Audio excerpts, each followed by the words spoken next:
கர்த்தருடைய பரிசுத்த நாமத்திற்கு ஸ்தோத்திரம், துதிகன மகிமை உண்டாவதாக. கர்த்தருடைய பரிசுத்த நாளிலே சங்கீத புஸ்தகத்திலிருந்து 1வது சங்கீதம் வாசிக்கப்பட்ட சங்கீத புஸ்தகத்திலிருந்து, துன்மார்க்கருடைய ஆலோசனையில் நடவாமலும் பாவிகளுடைய வழியில் நில்லாமலும் பரியாசக்காரர் உட்காரும் இடத்தில் உட்காராமலும். இங்க 3 விதமான தீய குணங்களை கொண்ட மனிதர்களை குறிப்பிட்டிருக்கிறார்கள். துன்மார்க்கன்னா என்னன்னு தெரிஞ்சுக்கணும். சென்ற வாரம் தான் சொன்னோம். சன்மார்க்கன்னா என்ன? யோபு உத்தமனும் சன்மார்க்கனுமாக இருக்கிறான். சன்மார்க்கம்னா மாமிச பிரியராக இல்லாமல், இரத்த பிரியர்களாக இல்லாமல், பிற உயிர்களிடத்திலே கருணையை காட்டுகிறவர்கள், அதற்கு நேர் எதிரடையானவர்கள். பிற உயிர்கள்னா சக மனிதர்கள் முதற்கொண்டு சகல ஜீவ ஜந்துகளிடத்திலும் கருணையை காட்ட மாட்டார்கள், இரக்கம் இல்லாதவர்கள். அடுத்து பார்த்தீங்கன்னா, பாவிகளுடைய வழியில் நில்லாமலும். பாவி யாரு? மூடர் பாவத்தை குறித்து பரியாசம் செய்கிறார்கள். அகங்காரமும் இடும்பும் உள்ளவனுக்கு பரியாசக்காரன் பேரு, நீதிமொழிகள்ல இருக்கு. அகங்காரம்னா என்ன தெரியுமா? நம்ம ஊர்ல சொல்லிட்டு இருக்கு, அகங்காரம் பிடிச்ச அலையறான்னு. அகங்காரிப்போம்ல அப்படின்னு என்ன தெரியுமா அர்த்தம்?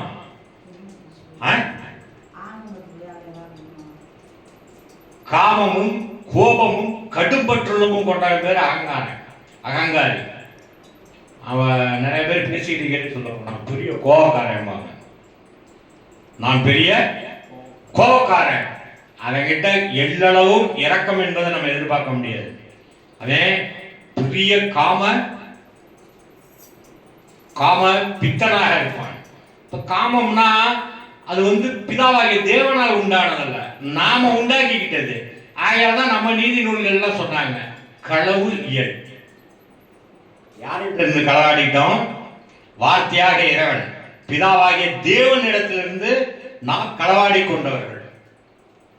பரியாசக்காரர்கள் உட்காரும் இடத்தில் உட்காரம்னா, அவனுங்க பரியாசக்காரன்னா யாருன்னா வேறெல்லாம் இல்லை, பாவத்தை குறித்தும் நீதியை குறித்தும் நியாய தீர்ப்பை குறித்தும் இரையற்றமே இல்லாதவன். அவன் நினைப்பெல்லாம் காமம், கோபம், கடும்பற்றுள்ளம், இரக்கமே இருக்காது. பரிசுத்த வேதாகமத்தின் அடிநாதமே வேறெல்லாம் ஒன்றும் இல்லை. இயேசு கிறிஸ்து கிட்ட போய் எல்லாரும் கேட்கிறான், நான் என்ன செய்யணும். ஒவ்வொரு அல்டிக்ட், பணக்காரன்ல இருந்து ஏழை வரைக்கும் போய் கேட்கிறான். நியாய பிரமாணம்னா என்ன, அப்படி இப்படின்னு எல்லாம் அவருடைய காலத்துல. இப்ப எப்படி மூட நம்பிக்கையின் உச்ச கட்டத்துல சடங்கு சம்பிரதாயம் ஒரு சபையில இருக்காங்களோ, அடிநாதமான அன்பை, இரக்கத்தை, என்னத்தை இரக்கத்தை இயேசு கிறிஸ்து தான் சொன்னார், விசுவாசத்தையும் இரக்கத்தையும் விட்டுட்டீங்க, வெறுமனே என்ன செய்றீங்க? சடங்கு சம்பிரதாயத்தை தான் சொல்லிக்கிட்டே வர்றீங்க.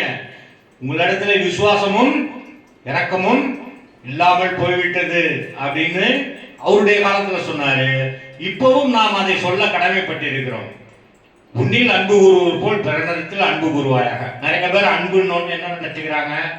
நல்லா சம்பாதிச்சோம், 1 லட்சம் சம்பாதிச்சேன், 10,000 கொடுத்துட்டேன், 1000 ரூபா நான் தான தர்மம் பண்ணேன், 2000 பண்ணேன், 5000 பண்ணேன்னு. அது கிடையாது. அன்பு என்றால், தூய அன்பு என்றால் எண்ணம், சொல், செயலில் பிரதிபலன் எதிர்பார்க்காது. நான் ராஜா மீது அன்பு செய்தேன்னா, எனக்கு போதவருடைய பையன், எனக்கு முன்பின் தெரியாதவர்களிடத்திலே நான் அன்பு செய்ய வேண்டும். சகோதரன் கூட வரும்போது சொல்லிக்கிட்டு இருந்தேன், நான் யாருன்னு அவனுக்கு தெரியக்கூடாது, அவன் யாருன்னு எனக்கு தெரியக்கூடாது. அவனை நான் கண்ட மாத்திரத்திலே அவனுடைய தேவைகளை பூர்த்தி செய்ய வேண்டும். என்ன செய்யணும்? பூர்த்தி செய்ய வேண்டும். என்ன செஞ்சாங்க அந்த காலத்துல? விருந்து செய்தல் வேறு, விருந்து ஓம்பல் வேறு.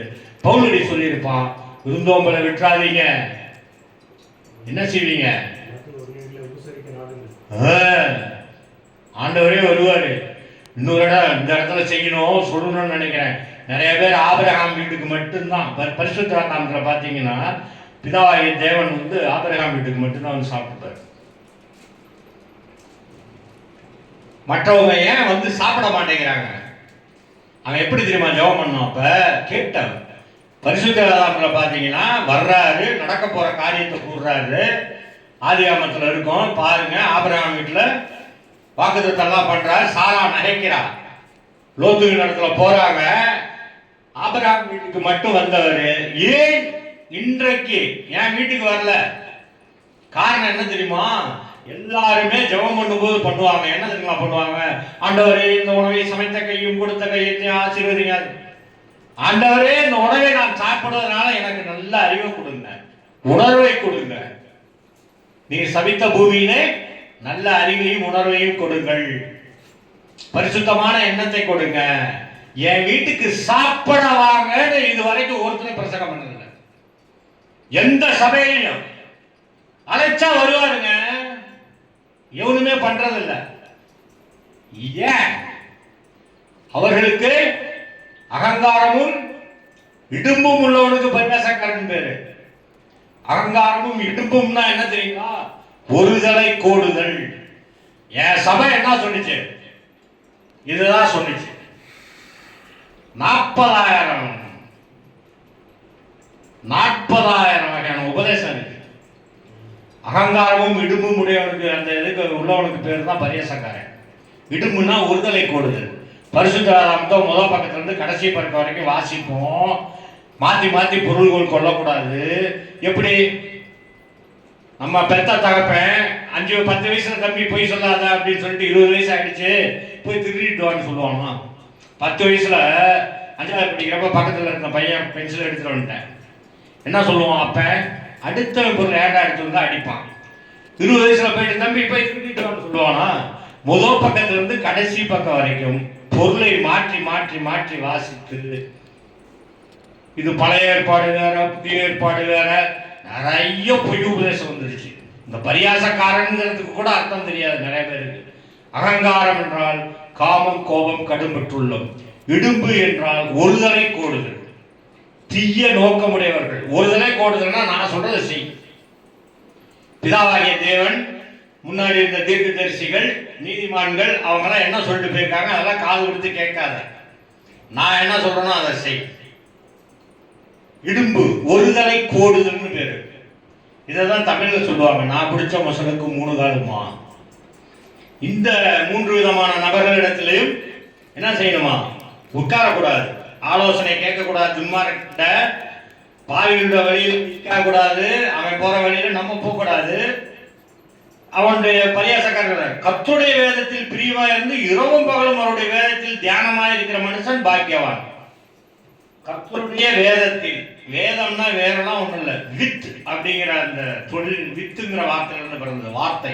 கர்த்தருடைய வார்த்தையில் பிரியமாக இருந்து இரவும் பகலும் அவருடைய வேதத்தில், அவருடைய வார்த்தையில் தியானமாக இருக்கிற மனுஷன் பாக்கியவான்.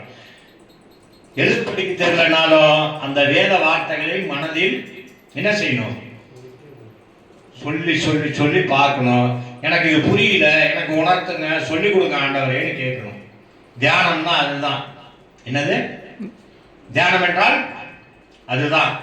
தயவு செய்து வருங்கால பிள்ளைகள், வருங்கால சந்ததிங்க, எங்களை விட்டுருங்க, எங்களுக்குலாம் வயசாயிடுச்சு, தியானம் பண்ணுங்க. பரிசுத்த வேத வசனங்களை தியானம் பண்ணிக்கிட்டே இருக்கேன். எனக்கு புரியல ஆண்டவரே, விளங்க பண்ணுங்கன்னு கேளுங்க. அடுத்து பாருங்க, அவன் நீர்க்கால்களின் ஓரமாய் நடப்பட்டு தன் காலத்தில் தன் கனியை தெரிந்து இளையதாக இருக்கிற மரத்தை போலிப்பான், அவன் செய்வதெல்லாம் வாய்ப்பு. இது ஓமையா சொல்றார். தன் காலத்தில் தன் கனியை தந்து, இங்கே இந்த கனி என்பது மக்களையும் குறிக்கும், கர்ப்பத்தின் கனியை குறிக்கும், வார்த்தையும் குறிக்கும். ஓமையா வந்தது, 2 விதமா வந்தது. 2மே பயன். அவன் வாழ்ந்ததற்கான ஒரு பயன், ஒரு வைப்பை விட்டு போகிறான். அழியாத அவனுடைய வம்சம், அழியாத அவனுடைய வார்த்தை. கனி என்பது வினை வேறுபடும் பல பொருள் ஒரு சொல்ல வரும். அது வேறுபடும் வினையிலும் இனத்திலும் சார்பிலும் நேர தோன்றுன்ற இலக்கணம் இருக்கு. அடுத்து பாருங்க, துன்மார்க்கரும் அப்படி இல்லாமல் காற்று பறக்கடிக்கும் பதரை போல் இருக்கிறார்கள். துன்மார்க்கர் காற்றுல பறக்கிற பதரை போல் இருக்கிறார்கள்னா இது ஓமதான். பதர்னா என்ன அப்படின்னு சொன்னா, இயேசு கிறிஸ்து பிரசங்கம் பண்ணும்போது சொல்லுவார், தூற்று கூட அவர் கையில் இருக்கிறது, கோதுமையை தூற்றுவேன்னாரு. அதே அவர் தமிழ்நாட்டில் பிறந்தா நெல்லை தூத்துறேன் அப்படின்னு எழுதியிருப்பாங்க. இங்கேயும் பதர்ங்கிற சொல்லற்றல் இருக்கு. அது திருக்குறள்ல தான் அதுக்கு அர்த்தம் இருக்கு. பதர்னா அறிவு என்னும் உள்ளீடு இன்மை. அதாவது ஒரு மனுஷன்னா நெல் விதை கோதுமை மணி அப்படின்னா அவனுக்குள்ள அறிவு ஒன்று இருக்கணுமா. அறிவுனா என்ன அப்படின்னு சொல்லி கேட்டா உண்மையை உடனடியாக தெரிந்து கொள்வதும் நினைவாற்றலும். அது என்ன அப்ப எங்களுக்கு தெரியாதா உண்மைன்னா? அது இல்லை.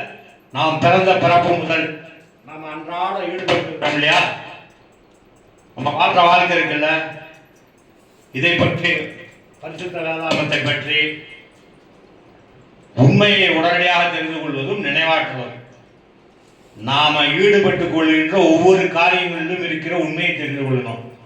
சும்மா சின்ன பிள்ளையாவே இருந்தக்கூடாது.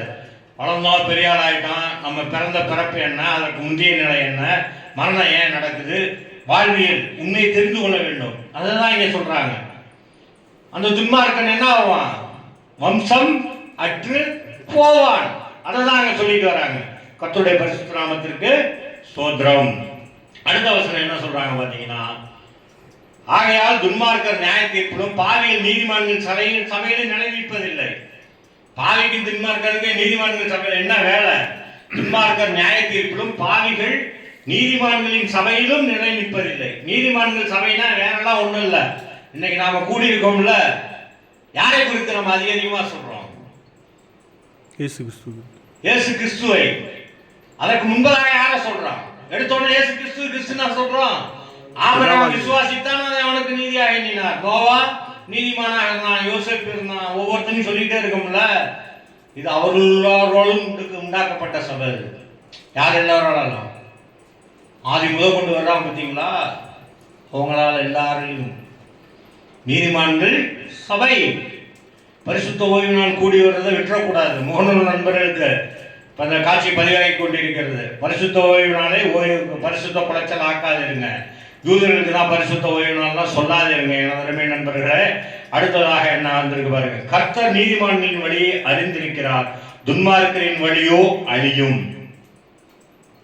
நீதிமான்களின் வழியை அறிந்திருக்கிறார். வழினா எங்க? நாம எங்க செல்ல போறோம்? துறையூர்ல வரணும்னா அதுக்கு ஒரு வழி இருக்குல்ல, மலைக்கு திரும்ப துறையூருக்கு போனா ஒரு வழி இருக்குல்ல. நான் இங்கிருந்து வந்தேன், எங்கே போக போறேன்? நீதிமான்களின் வழியை கர்த்தர் அறிந்திருக்கிறார். நாமெல்லாம் எங்கிருந்து வந்தோம்? பிதாவாகிய தேவனிடத்திலிருந்து வந்தவர்கள். ஆகையால் அவருடைய வழியை அறிந்திருக்கிறார். இன்னும் ரொம்ப இதுக்கெல்லாம் படிக்கணுமா, கஷ்டப்படணுமா, அதெல்லாம் ஒண்ணுமே வேணாம். காலில் கூட நீ கேட்க வேணாம். உன்னில் அன்பு கூறுவது போல் பிறப்பிடத்தில் அன்பு கூறு. போதும் என்ற நல்மனதோட வாழணும். பொருளாசை இருக்கவே கூடாது. விக்கிரக ஆராதனையாக பொருளாசை. நிறைய பேர் விக்கிரக ஆராதனைனா கோயிலுக்கு போறதுங்கிறான். பொருளாசை, விக்கிரக ஆராதனையாகிய பொருளாசை. எந்த சபைக்கு போனாலும் விக்கிரக ஆராதனையாக பொருளாசையை தான் செழிப்பு உபதேசம் தலைப்பு போட்டே கூப்பிடுறாங்க. செழிப்பு உபதேசமா கேட்டா நாம ஏன் கஷ்டப்படணும்? ஆண்டவர் ஆபிரகாமை ஆசீர்வதித்தார், யோசேப்பை ஆசீர்வதித்தார். ஆமாடா, இல்லைன்னா சொல்லல. ஒவ்வொருத்தருக்கும் உண்டான பங்கை கொடுத்து கொண்டே இருந்தார். இப்ப இங்க என்ன நடக்குது? ஆபிரகாம், ஈசாக்கு, யாக்கோபெல்லாம் ஆதியாகமத்துக்குள்ள இருக்கவங்க. இப்ப இன்று என்ன நடந்து கொண்டிருக்கிறது? உலகத்துல மரணம் ஆட்சி செய்து கொண்டிருக்கிறது. நாம உயிர்த்தெழ வேண்டும், மறுமை பயனை அடைய வேண்டும், முதலாவது உயிர்த்தெழுதலே பங்கடைய வேண்டும். அந்த எண்ணத்தோடு தான் ஒவ்வொருத்தரும் சபைக்கு வரணும். தயவுசெய்து எங்களுடைய உபதேசத்தை கேட்கிறவர்களுக்கு நாங்கள் கூறிக்கொள்வது, நாம் முதலாம் உயிர்த்தெழுதலே பங்கடைய வேண்டும்ங்கிற எண்ணத்துக்கு வரணும். முதலாம் உயிர்த்தெழுதலே பங்கடைய வேண்டும். நியாய தீர்ப்பு நாள் வரைக்கும் நான் நிற்க கூடாது, மண்ணுக்குள்ள நான் கிடக்கக்கூடாது.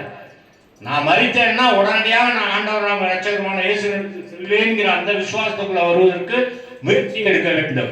கர்த்தருடைய பரிசுத்த நாமத்துக்கு ஸ்தோத்திரம், துதி கன மகிமை உண்டாவதாக. இந்த வார்த்தைகள் எல்லாம் உங்களுடைய உள்ளங்களிலும் இல்லங்களிலும் தங்கி முதலாம் உயிர்த்தெழுதலே நீங்கள் எல்லோரும் பங்கடைய வேண்டுமா என்ற இடத்துல விண்ணப்பங்களை ஏறெடுக்கிறேன். அப்பா பிதாவே தேவனே, நன்றோட ஸ்தோத்திரம் ஸ்தோத்திரம் ஸ்தோத்திரம். ஒப்பில்லாதவரே, ஓமையில்லாதவரே, நிகரானம் இல்லாதவரே, எதிரி இல்லாதவரே, பேராற்றல் மிக்கவரே, இயற்கை முற்றோலில் வாசம் பண்ணுகிறவரே, இருக்கிறவராக இருக்கிறவரே, யாரும் சேரக்கூடாத ஒளியில் வாசம் பண்ணுகிறவரே, நன்றோட ஸ்தோத்திரிக்கிறோம், துதிக்கிறோம், மகிமைப்படுத்துகிறோம். துதிக்கிற மகிமையெல்லாம் இந்த வேலையில் எடுத்து தேவனே கொடுக்கப்பட்ட வார்த்தைகளை பிள்ளைகள் நல்ல விதமாக புரிந்து கொண்டு முதலாம் உயிர்த்தெழுதலை பங்கடைய வேண்டுமாய் உம்முடைய பரிசுத்த பிள்ளையாக நடுநிலை ஜீவனை கிளத்தல் இல்லாத ஆண்டவர் ரட்சகரான இயேசுவின் நாமத்தினால் விண்ணப்பிக்கிறேன். ஜெபம் கேளும் நல்ல பிதாவே. ஆமென்.